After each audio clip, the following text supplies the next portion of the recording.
요즘 인터넷을 통해 수백만 원에 판매되고 있다는 이것. 없어서 못 팔 지경이라는데요. 바로 원숭이입니다. 지난 2일 부산의 한 주택가에서 원숭이 한 마리가 발견됐습니다. 조그만한 원숭이네요. 방금창 그 방범망에 붙어 있었죠. 왜 주택가에 원숭이가 나타났을까 했는데 원숭이는 구출된 뒤 이 병원으로 옮겨졌는데요. 흔히 보던 원숭이와는 좀 다릅니다. 커다란 너무 눈과 작아요. 너구리같이 검은 두 눈덩이, 특징인 슬로우 로리스입니다. 먹이를 한번 줘볼게요. 예. 동남아 냄새를 열대우림이 먼저 고향인 맡고. 녀석. 멸종위기 동물이라 학술적인 목적 외엔 수입이 금지돼 있는데요. 밀수입되어 너무 보면 먼 너무 귀여워요. 한국 땅까지 온 직접 것입니다. 잡고 먹네요. 손으로 만져도 어느 정도 손을 네. 좀 허용을 하고 있죠. 사람에 의해서 길러졌다고 볼 수 있죠. 코에 염증 보이시죠? 주인이 물릴까봐 이빨을 다 잘라 그렇게 된 거랍니다. 개인적으론 사고 팔 수 없는 희귀종이 애완용으로 팔려나간 유통 경로는 바로 인터넷. 간단한 검색만으로 쉽게 판매자를 찾을 수 있었습니다. 저 슬로우 로리스 분양하신다 그래서요. 지금 4마리를 키우는데 분양자가 너무 많이 밀려있어갖고 또 다른 판매자에게 전화해봤습니다. 분양 다 됐어요? 다른 거 있는데 신종 지원하는 중이라고 하세요? 네? 무슨 신종 지원하는 중이 아세요? 슬로우로이스보다 거의 더 유명한 중이에요. 사진이 왔습니다. 멸종위기 동물에 포함된 긴팔 원숭이 사진입니다. 정말 거래가 되고 있네요. 구매를 망설이자 이렇게 사진까지 보내왔습니다. 이 긴팔 원숭이들 역시 국제 멸종위기종 1급으로 거래가 금지돼 있습니다. 그중 한 판매자를 직접 만나봤는데요.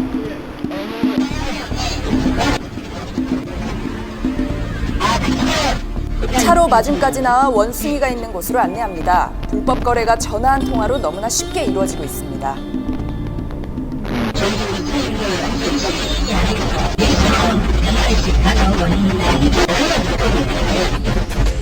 불법인지도 단속을 피해 사무실 가장 안쪽에 마련해둔 방.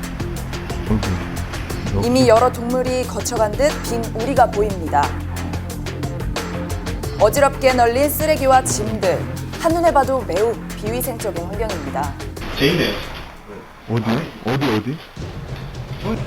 뒤엉킨 상자 틈 사이에서 숨바꼭질을 한 끝에 겨우 원숭이를 찾아내는데 2살 정도 된 슬로우 로리스입니다. 전혀 관리도 안 돼 있군요.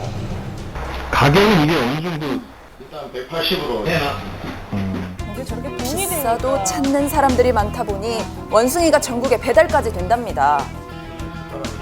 제가 택배라고 아 하루 만에 택배를 보내요? 그런데 희귀동물 불법 거래 음지에서만 이루어지는 게 아니었습니다. 서울의 유명한 애완동물 시장인데요. 한 가게 안으로 들어서자 빽빽한 세 장 사이 수입산 구간조가 보입니다. 전염병 위험 때문에 수입이 제한돼 있지만 버젓이 판매되고 있습니다. 거북이를 전문으로 하는 또 다른 가게. 요즘 가장 인기 있는 것을 추천해달라고 했습니다. 주인이 보여주는 것, 국제 멸종위기종 2급인 돼지코 거북이입니다. 바다 거북이와 똑같지만 코가 들창코인 희귀종인데요. 이게 인도네시아가 아. 원산지인데 아. 그 나라에서 보호종으로 묶어놨어요. 그래갖고 못 들어. 아 진짜. 구하기 힘들다는 주인의 말과 달리 멸종위기종인 곳곳에서 팔리고 있었는데요. 희귀동물 불법 거래 다 찾는 사람이 있기 때문에 계속되는 거겠죠. 그렇겠죠. 네. 수요가 있어야 공급이 있는 거니까요. 굳이 왜 희귀동물을 애완용으로 키우는 걸까요? 아프리카에서 제일 큰 거미예요. 나름대로 뭐 이유가 있어서 이유를 얘기하는데 저게 명분이 없는 거예요, 문제는. 거미. 다른 사람들보다 특이하게 키우고 이게 다 싶고 불법이라는 이쁘다고 거죠. 그럼요. 우리나라에 불법인 거 아닌 거 다 알고 키우는 사람은 법을 어기면 안 되잖아요. 하지만 밀수에서 동물들이 죽는 경우도 많고요. 검열 절차를 거치지 않아 외래성 질환을 옮기기도 합니다. 하지 말라는 건 다 이유가 있는 건데요. 사람도 안전할 수는 없습니다. 전 세계로 퍼졌던 사스와 신종플루 같은 변종 바이러스가 될 수 있기 때문인데요. 인간의 그릇된 이기심이 부메랑처럼 돌아올 수 있다는 것 명심해야겠습니다. 네, 왼손이 하는 일 오른손이 모르게 하라고 하죠. 한 시민의 행동이 화제가 되고 있습니다.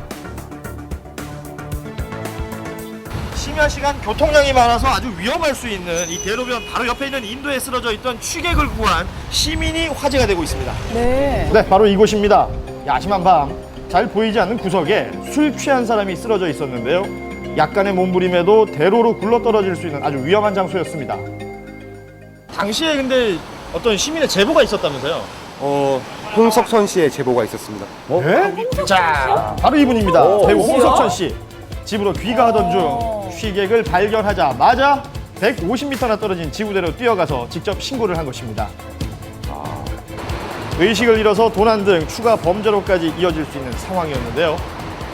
심야 시간이기 때문에 범죄의 표적이 될 수 있는 상태였고요. 홍석천 씨에게는 지나칠 수 없는 이유가 있었다고 합니다. 태원에서 제가 이렇게 돌아다니다가 어떤 분이 한여름에 대리석 바닥에 누워서 한참을 주무시다가 그런 사고를 당하신 걸 제가 들었어요. 그 생각 때문에 그냥 지나칠 수가 없겠더라고요. 선행은 신고에서 그치지 않았습니다. 술이 덜 깬 시민을 위해서 숙취 음료도 직접 계산을 하는 모습인데요. 무사히 귀가할 때까지 자리를 뜨지 않았던 것입니다. 내가 볼 때도 저런 사람이 있구나, 각박하지 않구나 그런 생각을 하게 되죠. 정신을 차린 후 인사를 청하는 시민, 이제야 감사의 뜻을 전합니다. 하시다가 취객이나 경찰관의 도움이 필요하시면 귀찮아하시지 마시고 112 전화 한 통만 하시면 그 뒤처리는 경찰관이 하기 때문에 그 전화 한 통으로 소중한 생명을 살릴 수 있다고 생각하시고 남의 일이라면 무관심이 자칫 비극을 부를 수 있습니다. 모른 척 외면하는 일 더 이상은 없어야겠습니다. 네, 좋은 일 하셨네요. 성폭행을 시도했던 피의자가 경찰에 검거됐습니다. 그런데 경찰차가 아닌 구급차에 실려 나왔습니다.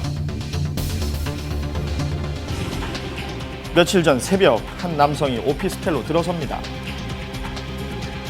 그리고 10여 분 뒤! 어머나? 남자는 머리에 붕대를 감은 채 구급대원에 들것에 실려 나옵니다. 아까 그분이 맞는 거예요? 그 사이 도대체 무슨 일이 있었던 것일까요? 궁금하네. 주거까지 침입을 해서 그런 의도를 가지고 이제 여성분 이렇게 사기 같은 경우도 많지고 그런 시도를 했다가요 미수에 그친 사건이라고 할 수 있는데. 자, 문제 이 남성 집으로 귀가하는 여성을 쫓아서 오피스텔로 온 것입니다.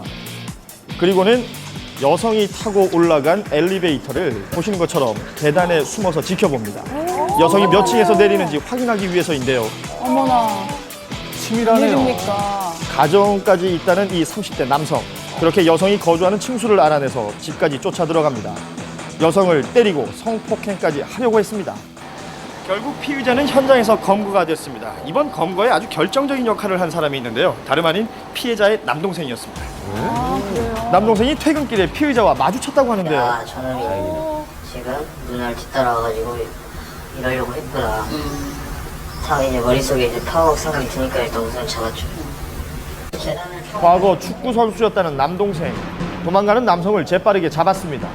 하지만 발이 미끄러지면서 두 사람이 함께 이 계단 밑으로 굴러 떨어졌다고 하는데요. 피의자가 남동생을 받치고 떨어지는 자세가 되면서 큰 부상을 입었던 것이라고 합니다. 하지만 이 남매가 입은 상처는 더 컸겠죠. 그렇죠. 왜 하필 우리 누나한테 이런 일이 생겨가지고 밖에 가는 것도 싫어하고 지금. 그리고 밤에는 이제 좀 더 어두워지면은 좀 더 심각하죠. 한 개인뿐 아니라 온 가족에게 씻을 수 없는 상처를 남기는 성범죄. 다시는 이런 일 없기를 바랍니다. 제발요. 네, 동생분 아니었으면 어쩔 뻔했습니다.